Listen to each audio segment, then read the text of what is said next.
네, 여러분 안녕하세요. 뉴스원입니다.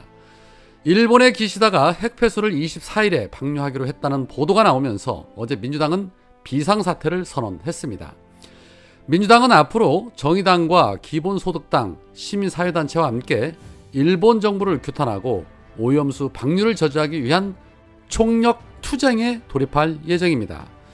이재명 대표는 이 자리에서 일본이 최악의 환경 파괴를 선언했다. 과학적 검증도 주변국 이해도 일본 국민들의 동의도 없이 오염수를 인류의 공공재인 바다에 내다 버리겠다는 해악을 저질렀다. 일본의 무도한 결정을 강력히 규탄한다 라고 목소리를 높였습니다. 이후에 결의한 규탄 결의문을 일본 대사관에 전달하기 위해서 우원식 의원을 비롯해 의원들 18명이 일본 대사관을 방문했지만 경찰의 저지에 막혀 결국 결의문을 전달하지 못하는 정말 기가 막힌 일도 벌어졌습니다. 이에 우원식 의원은 본인의 페이스북을 통해 의총에서 일본의 행태를 규탄하고 규탄 결의문을 일본 대사관에 전달하기로 했다. 18명의 의원들과 함께 당을 대표해서 일본 대사관에 항의 방문했다. 하지만 공식적으로 소환을 받기로 했던 일본 측이 돌연 태도를 바꾸며 수령을 거부했다. 경찰이 인도를 통제하고 국회의원들의 방문을 막아선 탓에 비를 쫄딱 맞으며 1시간 동안 대치했다. 일본의 민폐 행위에는 한마디 말도 못하는 이 무능한 윤석열 정부를 대신해 우리 국민 다수의 뜻을 담은 결의문을 대사관 건물 입구에 내려놓고 올 수밖에 없었다. 일본도 일본이지만 우리 정부의 태도는 더 화가 난다. 정부는 오늘 입장을 내고 일본의 방류 계획에 과학적 기술적 문제가 없다고 판단했으며 아무 문제가 없다고 한다. 심지어 국민의 78%가 반대하는 사안을 뒤집어 보겠다고 정부 예산을 들여 과학적으로 입증되지 않은 사실을 대대적으로 홍보까지 한다. 민주당은 현재 오염수 방류를 국제범죄이자 대한민국 주권 침해 상황으로 규정을 하고 야 3당과 시민사회, 국민들과 힘을 합쳐 총력 대응에 나설 것이다. 또 오늘 항의 방문을 시작으로 해서 민주당은 8월 말까지 비상행동 기간으로 정하고 후쿠시마 원전 오염수 해양 투기 저지를 위한 전당적인 행동에 돌입한다. 내일 22일 저녁에는 국회 본청 앞 계단에서 후쿠시마 원전 오염수 해양 투기 철회 촉구 대규모 촛불 집회가 예정돼 있다. 함께 해달라. 국민과 함께 싸우겠습니다. 국민의 목소리를 꼭 담아 막아내겠습니다. 라고 말했습니다. 일본 대사관 직원도 코빼기도 안 보이고 전달하려던 결의문은 일본 대사관 앞 땅바닥에 놓고 왔다고 합니다. 대한민국 영토 안에서 지금 무슨 일들이 벌어지고 있는 것입니까? 국민을 대표하는 국회의원들이 저렇게 비까지 쫄딱 맞아가며 규탄 결의 하나도 전달하지 못하도록 공권력을 동원해 저렇게 막아서고 있는데 이제 말로 할 때는 지났다고 봅니다. 야당 의원님들 전부 국회의원 배지 반납하고 앞잡이 노릇이나 하고 있는 국회의장 찾아가서 단판 짓고 총사퇴 걸기하고 길거리로 전부 나와야 합니다.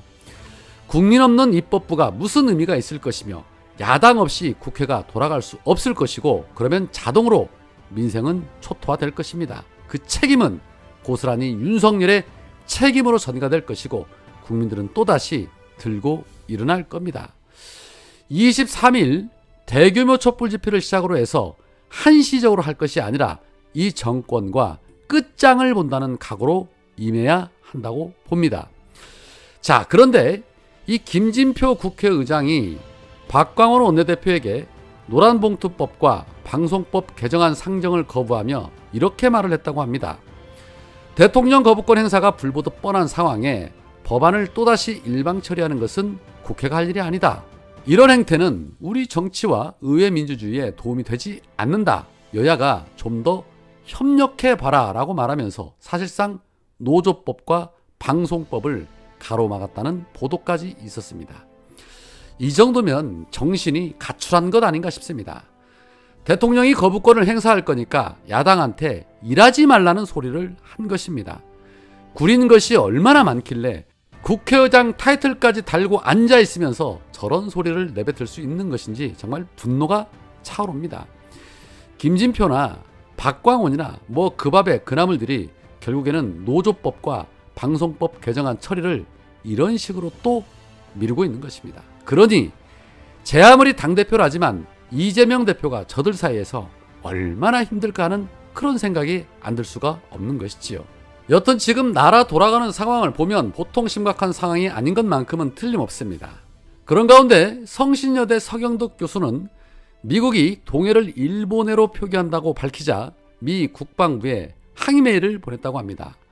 서경덕 교수는 항의 메일에서 한국과 일본 사이의 바다 명칭은 동해가 맞다.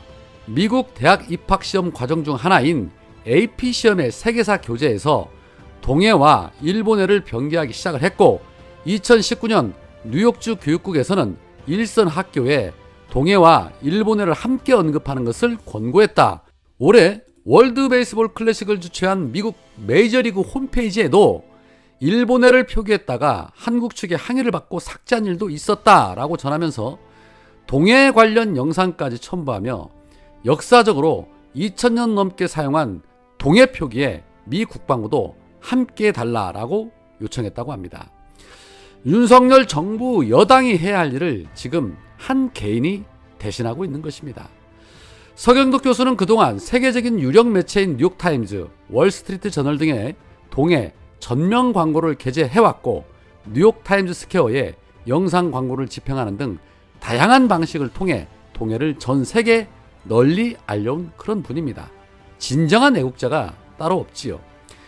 일본 핵폐수 방류는 반드시 막아야 하고 일본의 표기도 반드시 되돌려놔야 합니다. 대한민국 국운을 건 싸움이 시작됐다고 생각을 하는데 이왕 시작된 싸움이라면 끝장을 본다는 각오로 싸워 이겨야지요. 자, 그런데 이렇듯 민주당과 야당은 윤석열 정권과 일본에 맞서 싸우고 있는데 아주 황당한 소식이 있었습니다.